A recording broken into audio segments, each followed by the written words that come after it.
We're going to wait, as we normally do, until about 4 minutes or so after the hour. Just wait for everyone to get an opportunity to join.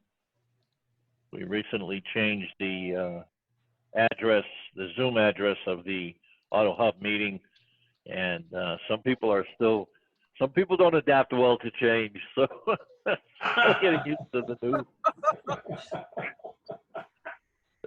That wouldn't be happening in 2020 in the automobile business now, would it? We're not used to change. No. No. But they're coming in.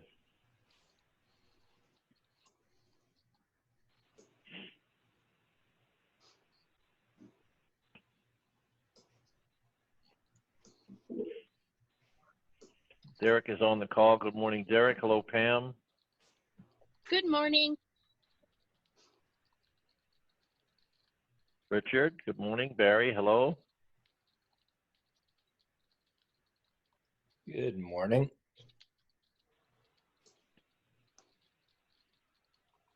Sir. Good morning, everybody. Morning.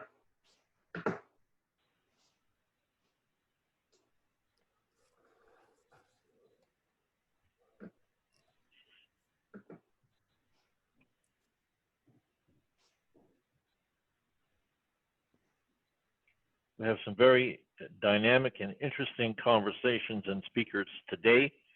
I am looking forward to, as we continue our series on digital retailing, I'm looking forward to bringing in the conversation about text messaging. You know, there's so much we could be talking about. Good morning, Derek. There's so much that we could be talking about when it comes to text messaging. Certainly, certainly I am no different than probably most of the folks on the call. I do a lot of text messaging. As a matter of fact, I prefer it. So we'll have a nice intimate conversation about text messaging. I know that there's a lot of energy in the marketplace for service and fixed operations communication with fixed operations guests in our service departments when it comes to text messaging. Someone's chiming in saying, hey, I bought a car with text message. And it's funny that you would say that, Michael, because I just recently purchased a truck myself. And most of you know I live in Denver, Colorado. And the truck that I found was in Houston, and it was in the evening. It was in the evening when I found the truck, and I submitted a lead via the internet. And of course, you know, this is 2020. That internet lead went right to the salesperson. Dealership was long closed. It was after 10 p.m. It was 10 p.m. my time, which in Houston it was probably 11 p.m. And he responded right away. And his response was via email, and he said, hey, the fastest and quickest and easiest way for us to do this, if you have questions, is text. Would you like to text me? So I said yes, and here I started to text with this guy at 11 o'clock at night. He was home, I was home, and just like Michael said, you know, we finished up the deal via text message, and then a couple of days later, I got in an airplane and head down there. But it's not. Hello, Kim. Good morning. It's not unusual. It's just becoming part of the normal, and we have to evaluate as dealers. You know, where are we when it comes to that capability? Do we even have the willingness to make the adjustments and the changes that we need to make in order to get there? You know, in that particular case, and I'm sure maybe Mike will tell us his story as well, without text messages, there was no car deal. There was no car deal. It had to be done that way because of the logistics. But it's 9:05, so we shall get started. Anyone have any words of wisdom before we get started?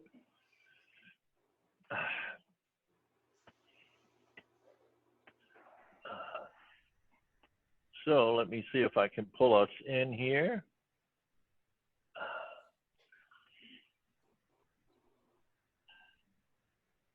Here we go. So everyone can see my screen, yes? Yes. Perfect. Okay. So welcome to week 11 of our AutoHub call. It's great to have you here. Exciting week once again as we continue to hear the participants coming in. A couple of housekeeping items that I review every week. I'll go through them quickly. This is not my meeting, it's our meeting. So everyone has to participate, and that's when we're going to get the most out of it. If you have distractions in your office, please mute yourself and unmute when you need to talk. There's a button there on the bottom right-hand side. You can raise your hand, and we'll certainly will call on you. Or you can feel free to just chime in anytime you want to chime in. We'll take a look at the chat box and call on you when we have the ability to bring your knowledge into the call. We'd love to hear from you. We have a wealth of knowledge on the call, so let's get to sharing ideas and respect each other's time. Be open to sharing ideas and other people using them. Those are our basic rules of the road, if you will.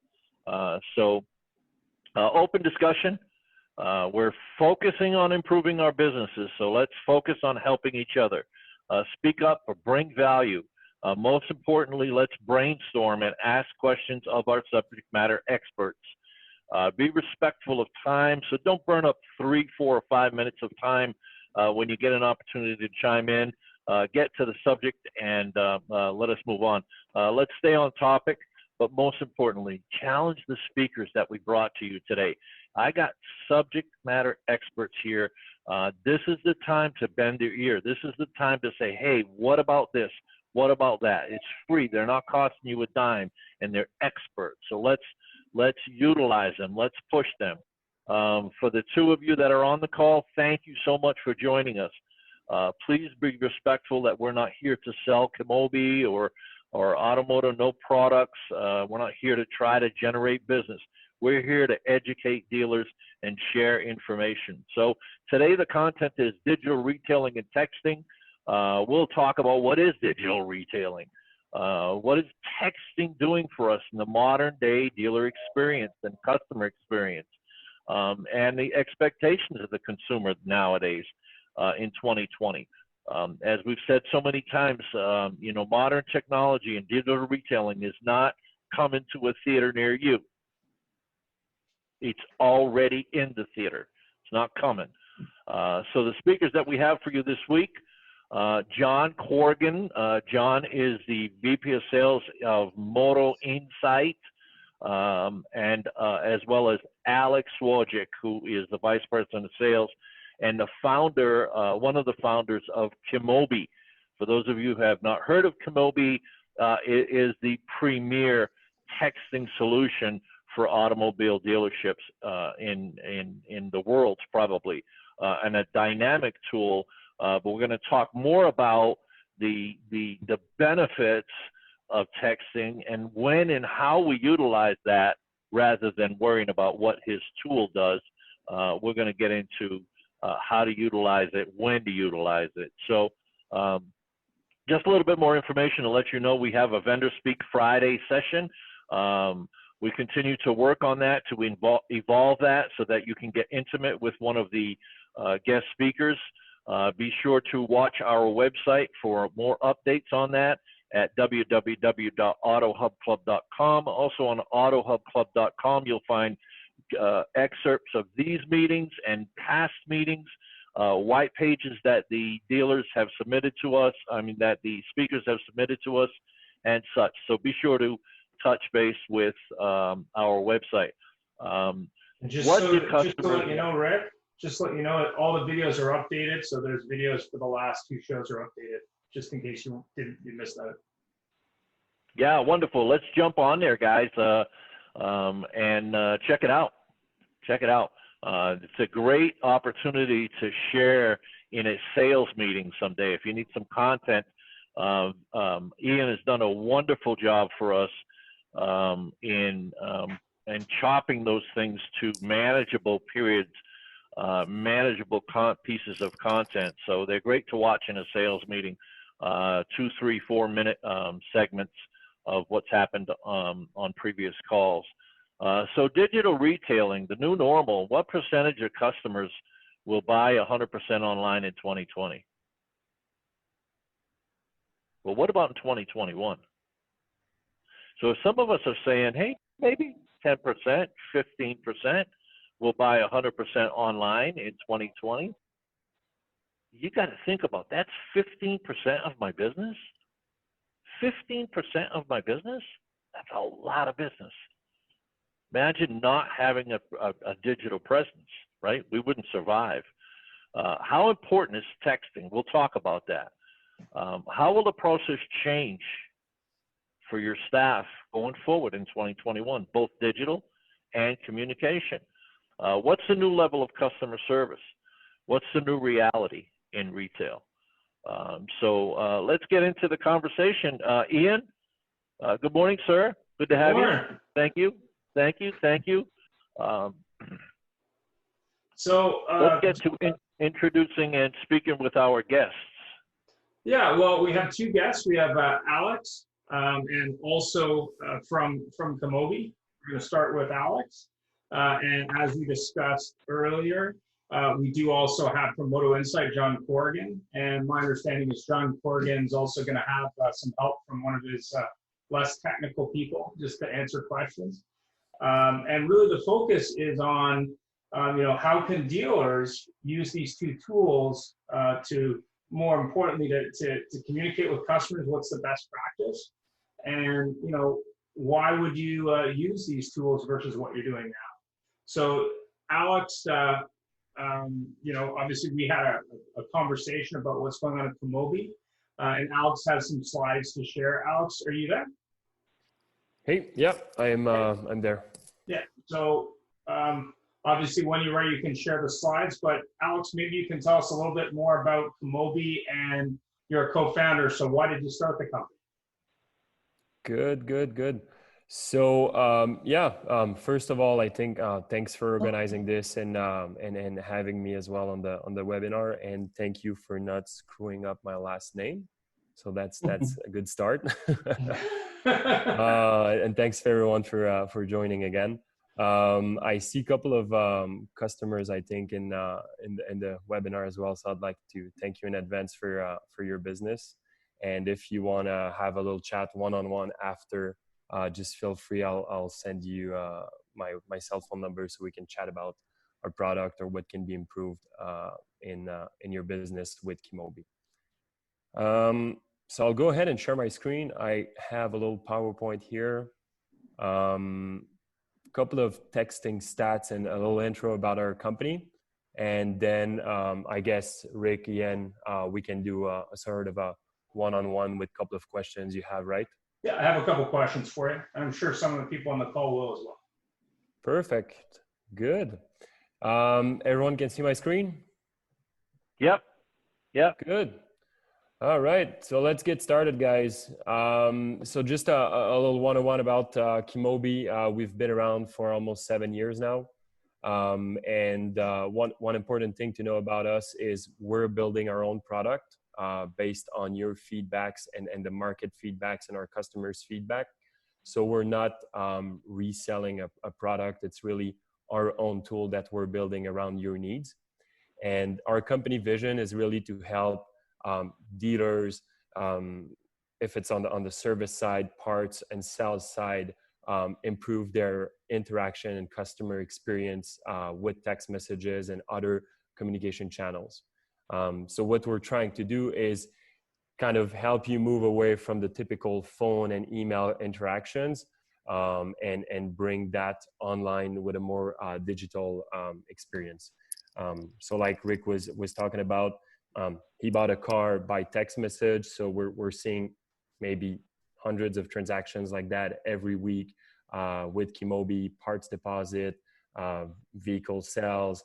We're also seeing service invoicing and stuff like that by text message. So I'll give you a quick overview of what can be done and kind of pick your brain on different things you can implement with text messaging in your dealerships. So maybe you've heard of us as well. We're partnered with NADA and various OEMs. We're a Canadian business, and we do business in the US and Canada as well. You may recognize a couple of logos there. So if you're from one of those dealers, I thank you again for your business. Second slide here. So I think this is kind of the simplest slide and also the most important one about our business. When we started the company, we wanted to bring a different experience to car dealerships. I'm passionate about cars, and I like going to the car dealership and seeing cars and test driving them. And it's kind of one of the reason I went in that business, and it's probably one of the reason why everyone's on the call in that business as well. And we were looking basically at other markets and other verticals, and we suddenly got thinking, what are other verticals doing that we consider as normal now, that we can bring to the car dealership? And just to give you a few examples, McDonald's brought touch screens for ordering. Upsells went 30% up with that. So that's, I think, a very interesting fact, because you don't have a feeling that someone is waiting behind you, and you can interact differently with a screen. And next time you go, notice how many upsells and how many times you're prompted to buy a new product.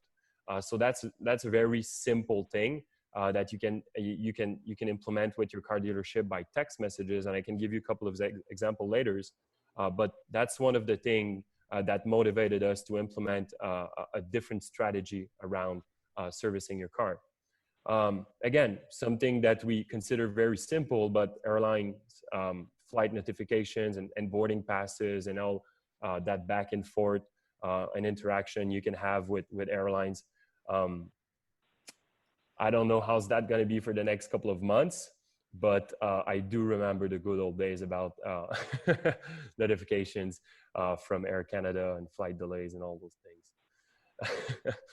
And one other thing here is Uber or Lyft. Remember the good old days of calling a cab and having to wait outside and then having to pay in the cab before going out. Now it's completely changed. You can request a cab with one click, and you pay and you just walk out. And we're so used to it. And just a funny example here, I was in Vancouver a couple of months ago. Uber was not available in Vancouver, so I had to get in a cab, and I got to my destination. And I don't know if any of you are from Vancouver, but I got to my destination and I was on the phone, and I walked out of the cab and started walking outside.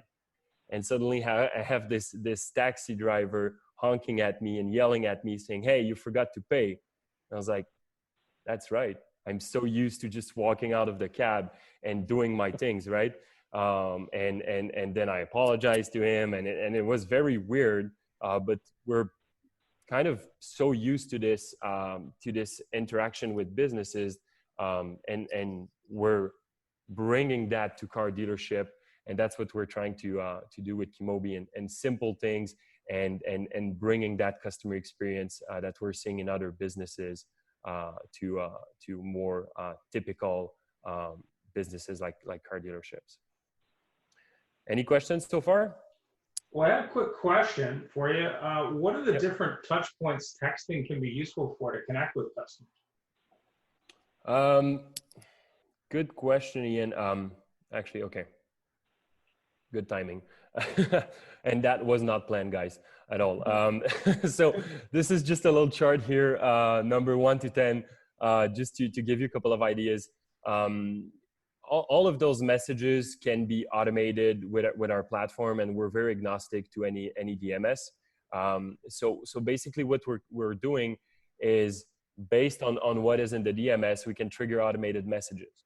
And just coming back to my example with McDonald's, when I said they saw a 30% increase in upsells. Number 2 is the appointment reminder. And I don't know for if any dealers out there are not doing text messages, appointment reminders. What we've seen with our platform is anytime a customer replies to a text and says, yes, I will be there, we triggered an automated messages saying, hey, would you like your car wash for maybe your car detailed for $150? And 50% of the customers who confirmed their appointment were most likely to agree to that opportunity to have their car washed, because it was just a friendly reminder. But all that interaction was made automatically by text message from our platform. So what I'm saying is, the customer was replying, yes, I will show up at my appointment tomorrow at 10, and they automatically got a text saying, hey, would you like your car wash, right?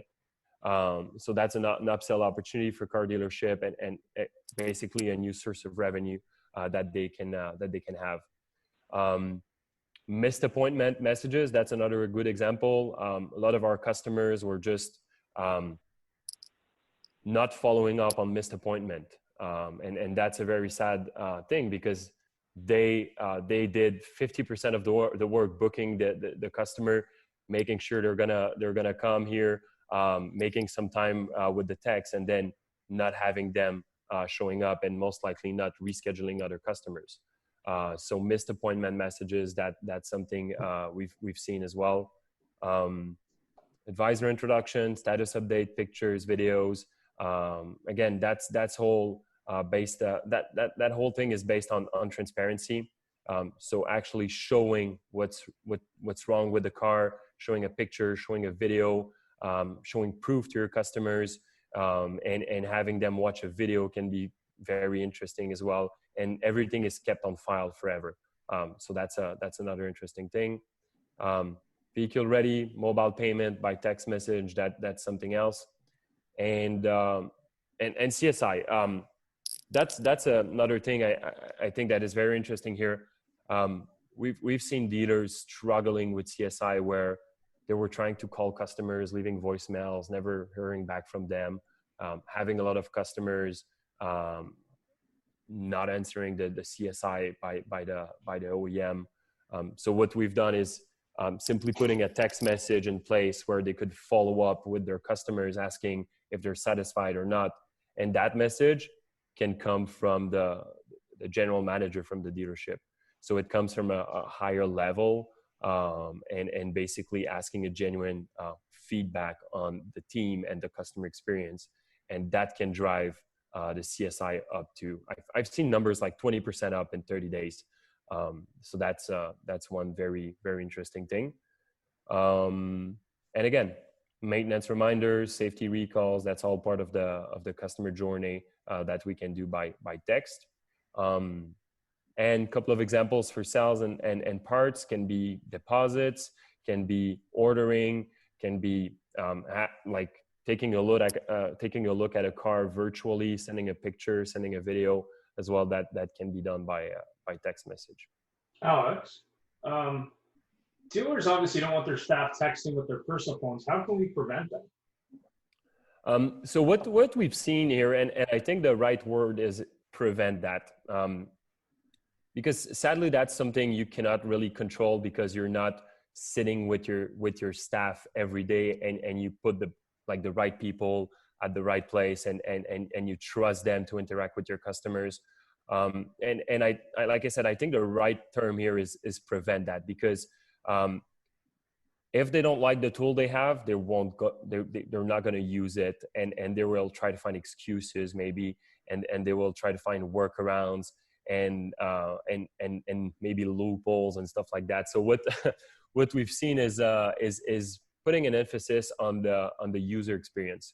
And I don't know if you've seen our product, but it's a very simple app that they can use on any browser or any cell phone, Android and iPhone, and it makes it very easy for everyone, even not tech savvy people, to send text messages and send pictures, videos. And I think that was that's a very good way to prevent that. and make sure they're using that in a safe environment that is CASL compliant and TCPA compliant as well. So I think that's interesting thing here, just to prevent using their personal cell phone number. And can it be automated based on a CRM or a DMS? Yeah. So every messages I'm showing you on this screen here can be automated by the info in the DMS. So everything that is in your DMS, we can trigger messages based on events and appointment, work order open, work order closed. So that's all something you can automate with our platform. And do you have any numbers to show us in terms of what that means from a dealer perspective? Yeah, I do have a couple of stats here. And what I'd like you to think about here, guys, is don't think about it as being on the dealership side. Think about it as being on the consumer side. Think about your friend that said, well, I went shop at this dealership and that's what I had as a customer experience. They were texting me, and try to put you in the shoes of the customer buying a car at your dealership or servicing a car at your dealership, and think about. And I think the first stat is the two first stats are the more interesting here. Text messages have a 90% open rate on average, while email have only a 20% open rate. And that says it all here. So, and we're on this webinar, and I guess a couple of you are looking at their text messages, and not even a guess, I assume a couple of you are looking at their text messages frequently, maybe answering a couple of text messages, because you can do that while working, while doing something else, and you don't have to actually go in your email inbox where you'll see tons of other emails and priorities that you have to deal with. You can do that by text message very quickly with short answers. 90% of all text messages are read within 3 minutes of being sent. Again, that's a very interesting fact here, because and I think it's the same for a lot of people here. When you get an email notification from on your mobile phone, you'll look at the subject line, and then you'll just discard it and deal with it later. When you see a text message, even if it's from a number that you don't know, you'll look at it and most likely act on it quickly based on the stats in North America that I'm showing you right now. Again, average response time is 3 minutes, while the average response time for an email is 90 minutes. So I think that says it all here. And Ian, Rick, I can send you this PowerPoint, and you can maybe forward it to everyone on the call after. We can post it. That's not a problem. Yeah, it's basically yep. a lot of stats here about texting. So one of the questions, interesting stuff, Alex. One of the questions that comes up in the chat says, why would dealers not want their employees to use a personal phone for texting? Why would the dealers not want their employees to use their personal phones? And I can think of one, and then I'd like to open up the floor for other folks to chime in on this great question. Number one, I think, is that if we allow them, our employees, to use their cell phone, we cannot control what they say to the customer. So texting oftentimes gets with, I don't even know what they call them because I'm an old person, but they use LOL and they use these little acronyms, right, to text their cousin, their friends, their relatives. This is not the kind of communication we want to go out to a customer that we're trying to get to do business with us to purchase a car or service a car. We don't want LOL. We don't want LMFAO and all this other nonsense that generally gets put into a text message. We need a level of professionalism when we communicate with total strangers. So that's number one, is we cannot control the message when we allow them to use their personal cell phone. What's another reason why we don't want sales associates to use their personal cell phone? Alex? Yeah, very good question. So, I just showed you a little video here. Stop. Okay. Yeah. Yeah, very good question. So, one is having a record of all that information in one place. It makes it very hard to keep everything on file if they're using their personal phone, even though it's a phone. Doesn't make it hard. It makes it impossible. Exactly. You're right. Even though if the dealership is even paying for the cell phone, all that information is lost if the employee leaves, or if the cell phone is lost. What's interesting in Kimobi, all the information is saved forever. There is no way to delete it. And also we've put little templates in place. So it prevents employees to make typos and make messages, short messages with mistakes, or maybe not being very accurate with their customers. We even have like templates in different languages. So let's say Toronto, they have a lot of a big Asian community. They can text with customers in Chinese, and even advisors that don't speak Chinese, they can translate messages back and forth, and all that information is kept in Kimobi and exchanged in a very professional way with template messages. What about castle compliance and removing people who don't want to be text messaged? I know there was a case in the U.S. a number of years ago. How does that work?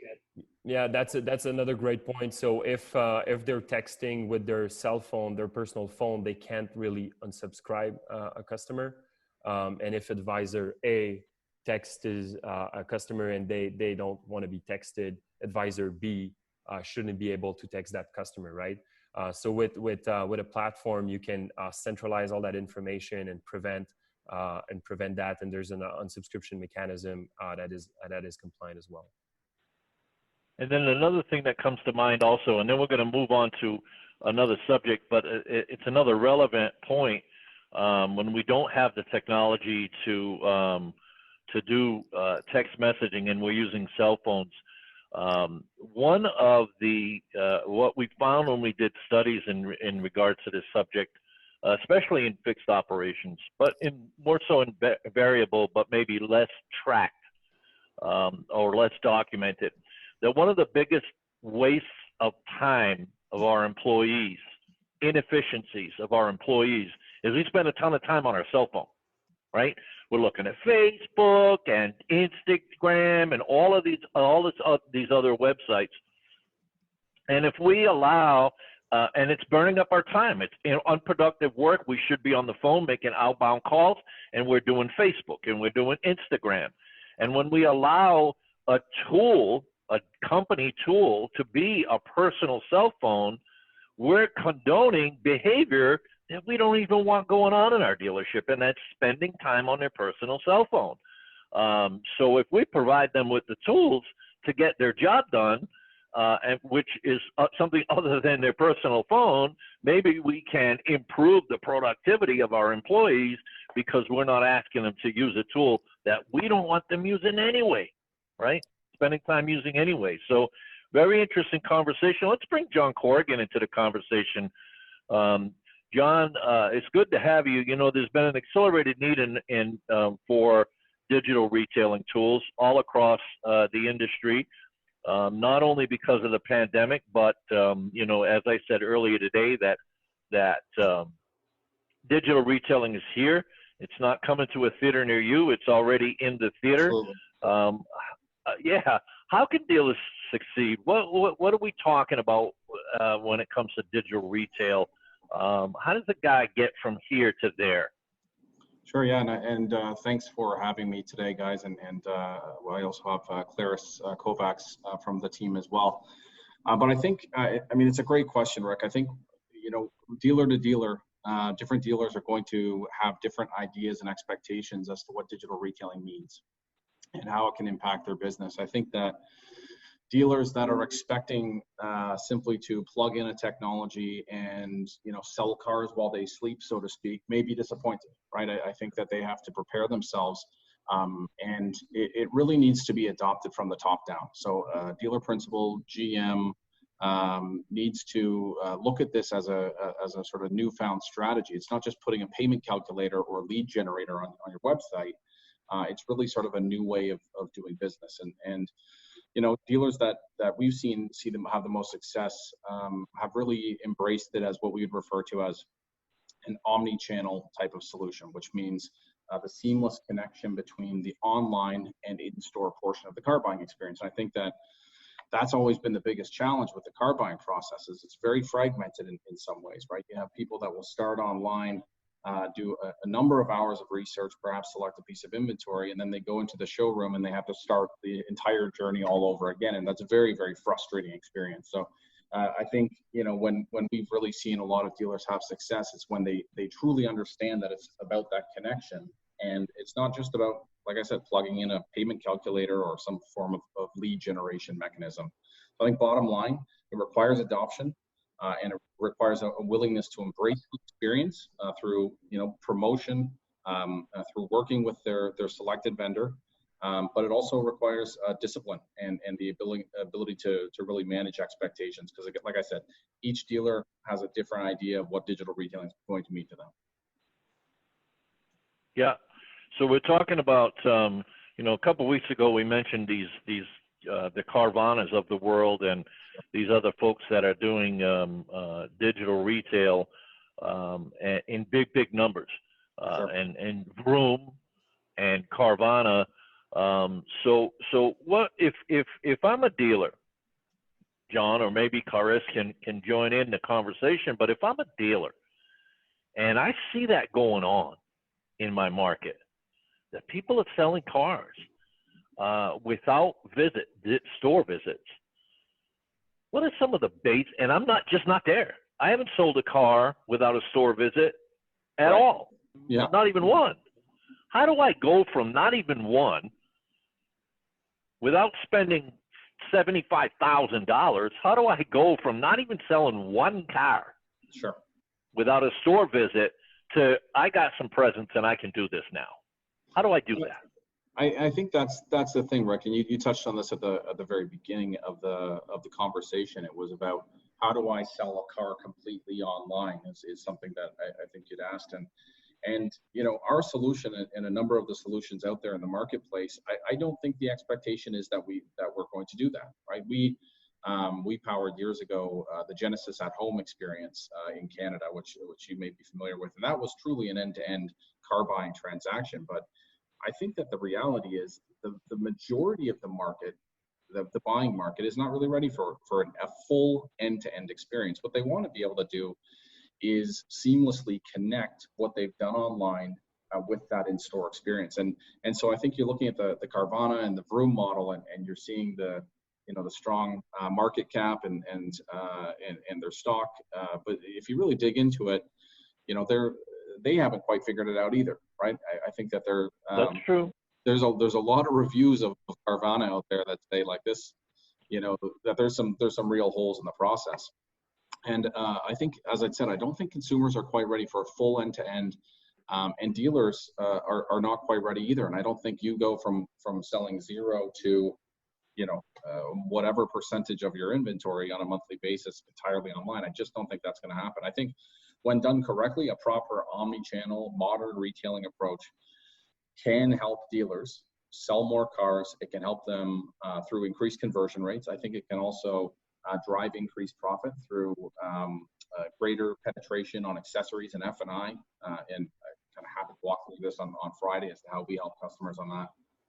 And then operationally speaking, reducing the time that a consumer is spending on that deal, because they don't have to go into the showroom and sit around for 4 hours on the couch and watch TV while paperwork's being done, right? And also it frees up your sales reps to do more, to follow up on those leads they might not otherwise have followed up on. And of course, as I mentioned, when merchandised correctly, dealers are going to see that considerable increase in sales in both accessories and protection plans. And I think CSI also, you know, is a metric that you can will directly impact your bottom line. And if you allow that connected experience, you know, it's going to result positively on your CSI.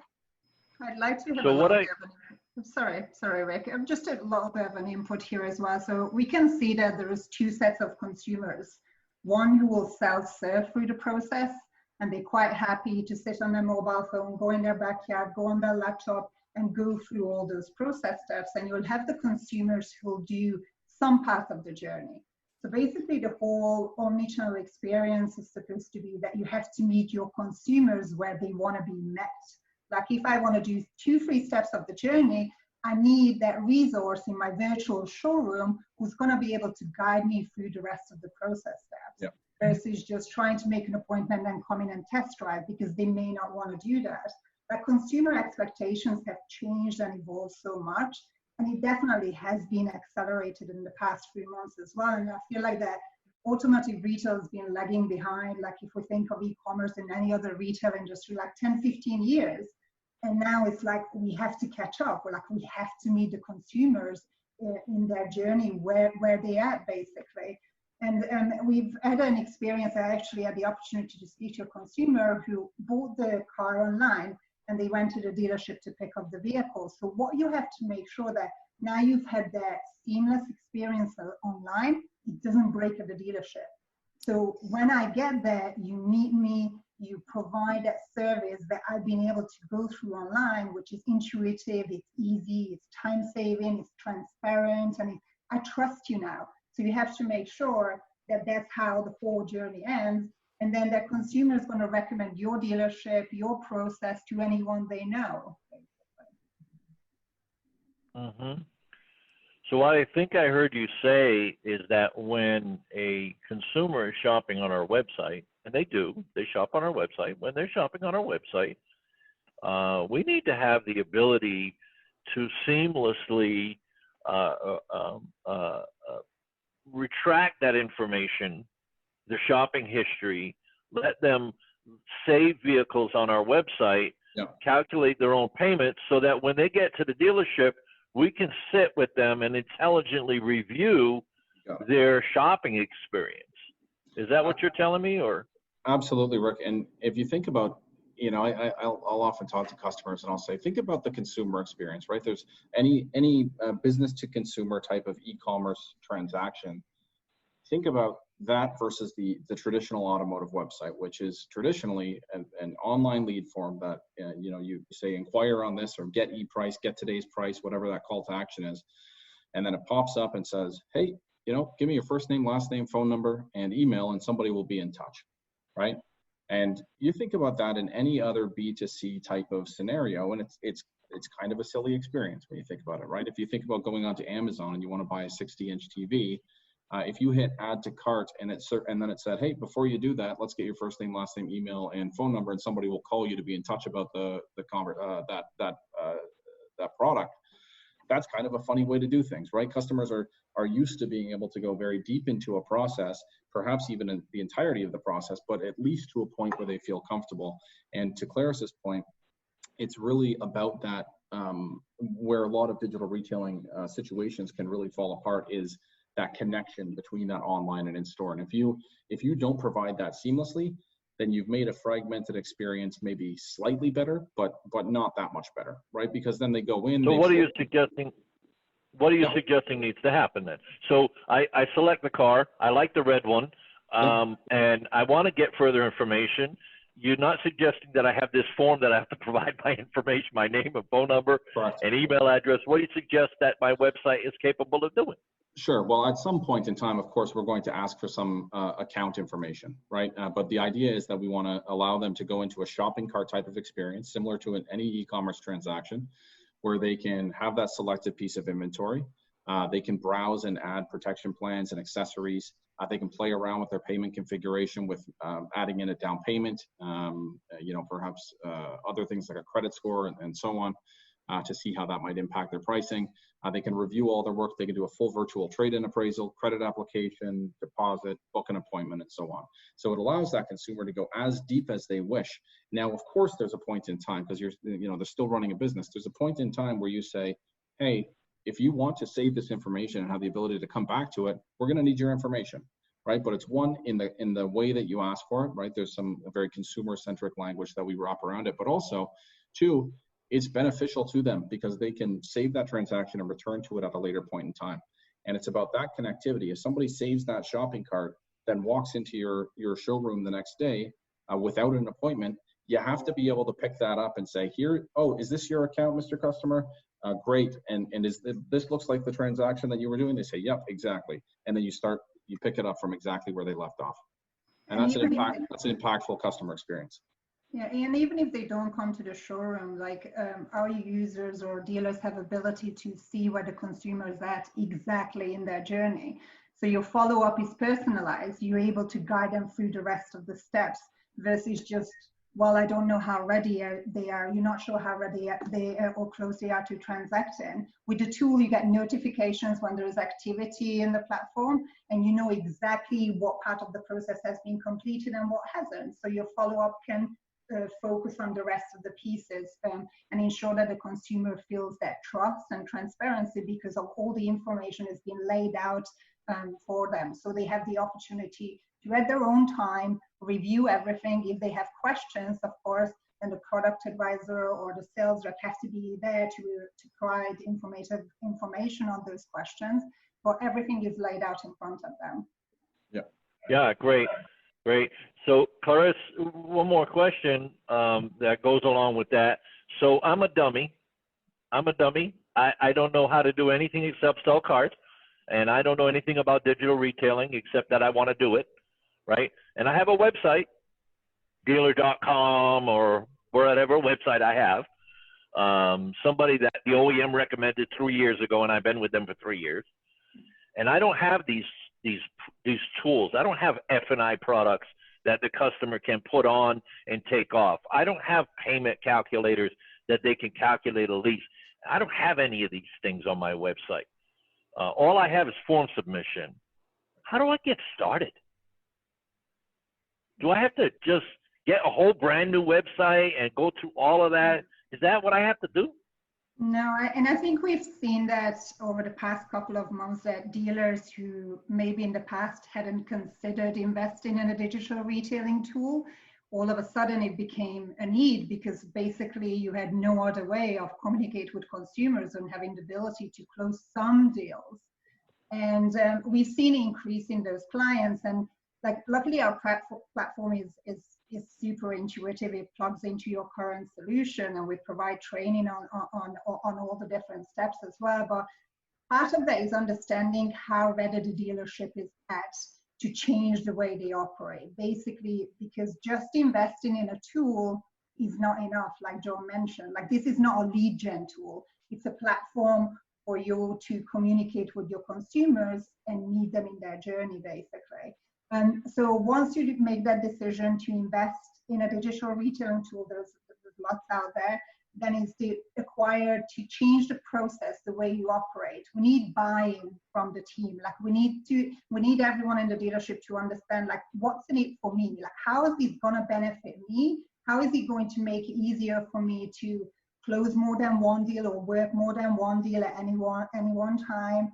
And have the efficiency that I can follow up exactly where the consumer is at and have a better response rate. So once we determine that you're ready, you bought into the program, is training, practice, and becoming a habit, like building a habit and an operational efficiency around using that digital retailing tool. And I think John, sorry. There's a question from, I mean, there's a comment in the chat box from Scott Carmichael on that. It's talking about from a CRM perspective that salespeople have to, obviously be involved from the beginning of the process. So that way, if they're on the website and then they go into a digital retailing tool, so that way there's consistency, but more importantly, there isn't fighting between the different sales staff at the store. And I think that's a valid point. And I guess my question would be, if I have a website for my dealership and, I get leads that way, and then they go into a digital retail, what's the upside of digital retail versus just having a lead capture and then following that person up? So that, I guess, would be my question from a dealer perspective. Like, what's the cost of acquisition if they go into that? What's the drop-off rate? How does that work? Sure, I think Yeah, so I'd say that, you know, from a CRM perspective, I mean, any digital retailing platform out there that's worth its weight is going to connect to any CRM system out there. So you don't have to act as if they're two disparate processes. They are going to connect to one another, but it is only at that a point of account creation where we do say, okay, well, we've given you value, we've allowed you to go through a series of steps.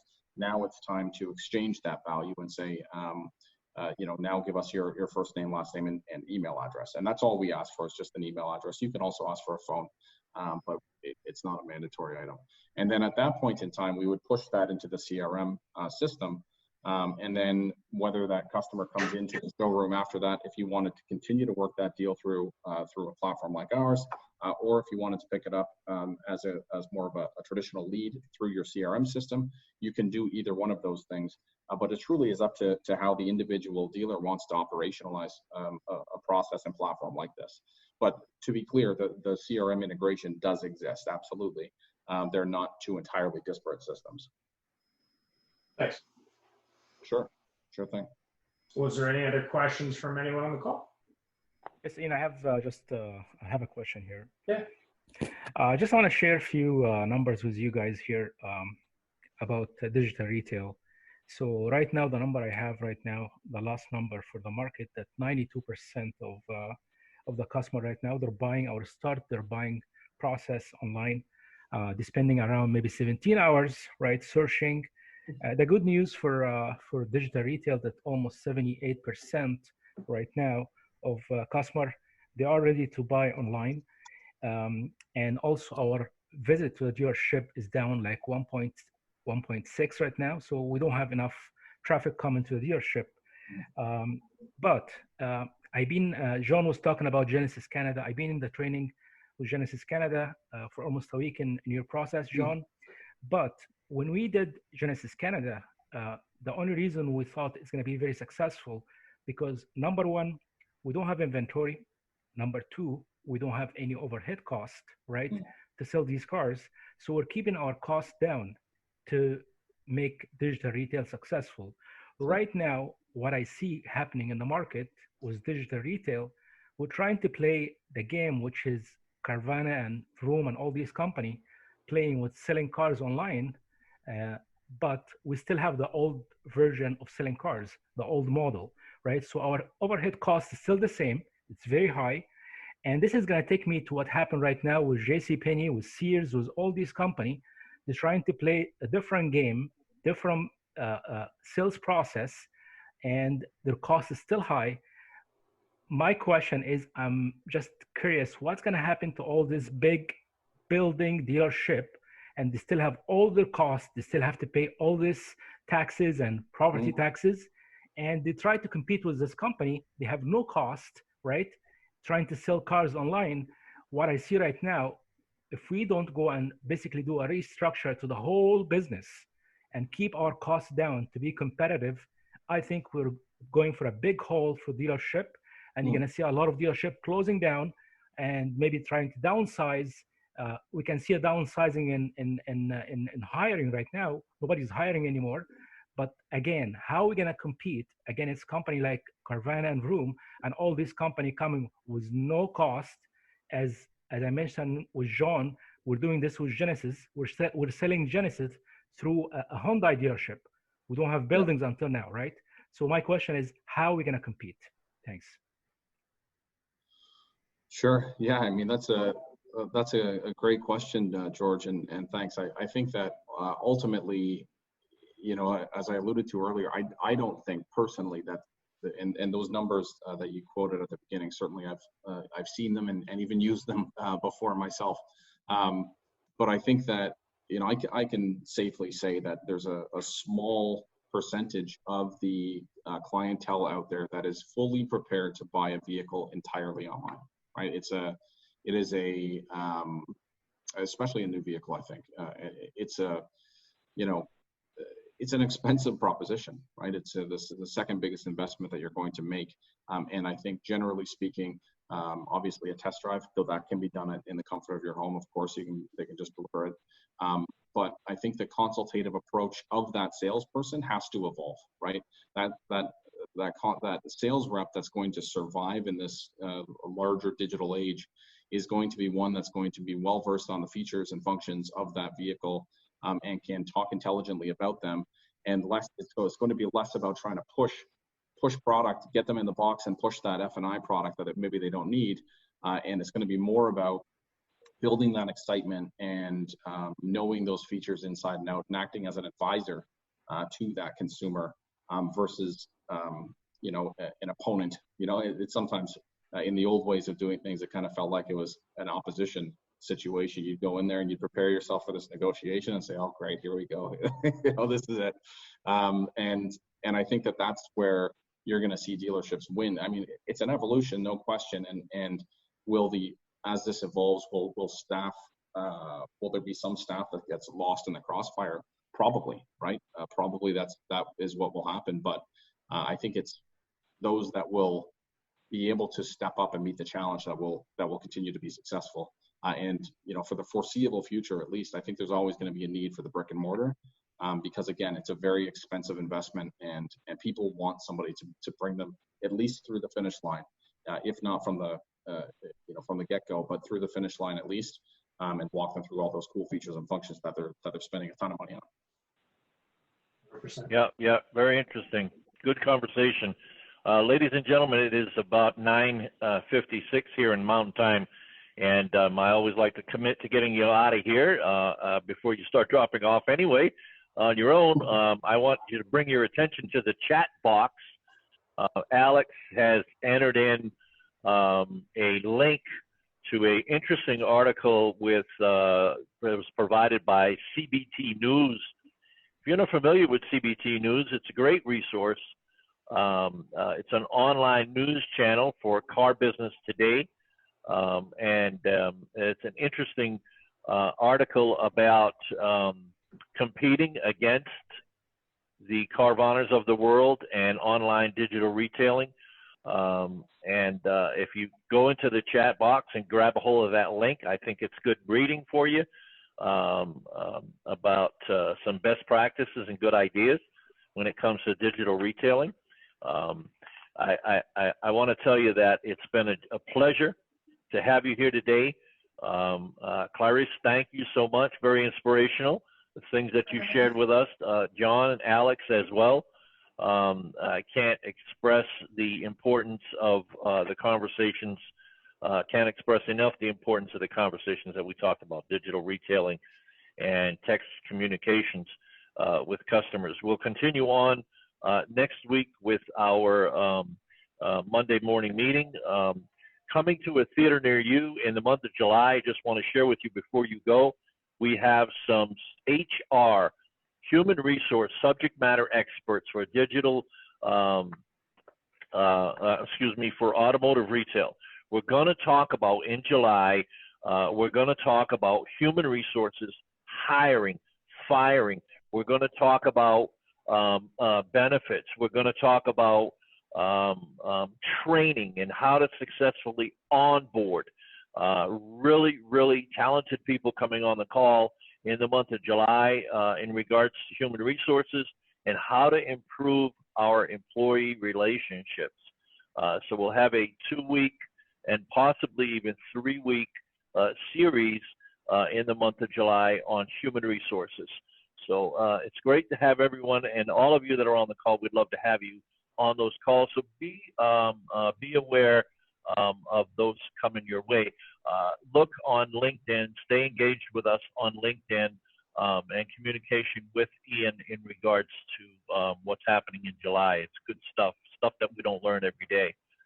So any other parting thoughts, Ian, before we go? Yeah, I had a couple people reach out from me saying, is the recording going to be available on AutoHub Club? And it will be. It takes me some time to put it online.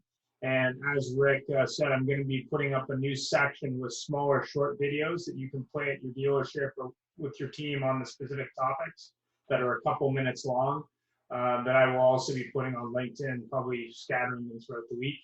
The reason for the HR conversation was we've had a lot of dealers from our survey that we sent out were very interested in how do we hire and train and retain customers? The statistic was in automotive, I think it's an NADA statistic. Auto dealers lose about 30% of the staff they hired just over time. So it's a big problem that we really need to discuss how to hire the right people and retain them. That was it for me. Any other parting thoughts? No, Ian, thanks thank you so everybody much. for all the great information. Thank you. Love it. Thanks, And everybody. there was a question from one of the attendees on Komobi. Is it an app? Is it a website? Is it both?